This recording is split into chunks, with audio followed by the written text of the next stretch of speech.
আসসালামু আলাইকুম। আপনারা সবাই কেমন আছেন? আশা করি ভালো আছে। আমরাও ভালো আছি আলহামদুলিল্লাহ। আজকে 15 রোজা। তো আজকে দুপুরবেলা আম্মু এই যে রান্না করছে রাতের জন্য। আম্মু বেগুন আলু দিয়ে গুলশা মাছ রান্না করছে, আর বুট আর আলু সিদ্ধ দিয়েছে ইফতারির জন্য। আর কলমি মাছ দিয়ে খলসা মাছ দিয়ে ঝোল রান্না করেছিল। কে কে এরকম কলমি শাকের ঝোল খেতে পছন্দ করেন অবশ্যই কমেন্ট করে জানাবেন। আমার কাছে তো খুব ভালো লাগে কলমি কলমি শাকের ঝোল। তো কে কীভাবে কলমি শাকের ঝোল রান্না করেন এবং খান অবশ্যই কমেন্ট করে জানাবেন। রাতের জন্য কলমি শাকের ঝোল রান্না করা হচ্ছিল মাছ দিয়ে। আর এদিকে শাকের চপ বানানো হচ্ছিল কলমি শাক দিয়ে।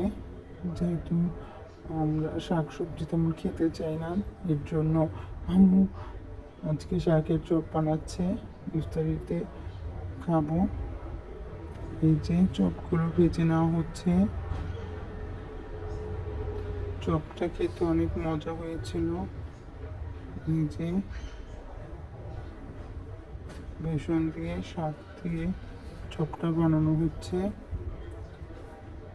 এই যে মুচমুচে করে ভেজে নেওয়া হবে চপগুলো ডুবো তেলে। চপগুলো মুচমুচে হয়ে গেছে, এখন উঠিয়ে নেওয়া হবে। এই যে আলুর চপও ভেজে নেওয়া হয়েছে, ভিডিওটা করতে পারলাম না।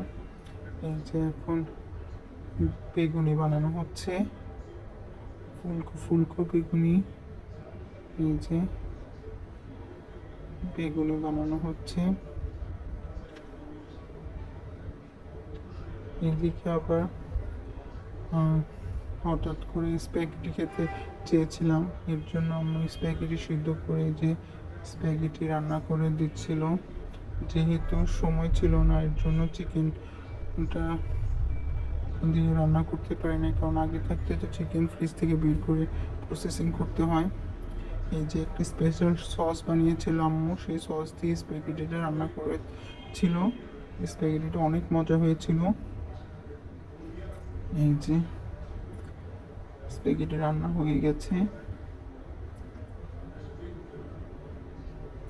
এই যে আজকের ইফতার আলহামদুলিল্লাহ এগুলি ছিল। ভিডিও ভালো লাগলে অবশ্যই লাইক কমেন্ট করবেন, আপনাদের মূল্যবান মতামত আমাদের জানাবেন। এই যে স্প্যাগেটি, ফ্রুটস ছিল কিছু, তারপরে এই যে ছোলা, আলুর চপ, বেগুনি, এগুলি ছিল আজকের ইফতার। আজকের ভিডিওটা এই পর্যন্তই। ভালো লাগলে অবশ্যই আমাদের পাশে থাকবেন। সবাইকে অনেক অনেক ধন্যবাদ এতক্ষণ আমাদের ভিডিও দেখার জন্য। সবাইকে আল্লাহ হাফিজ।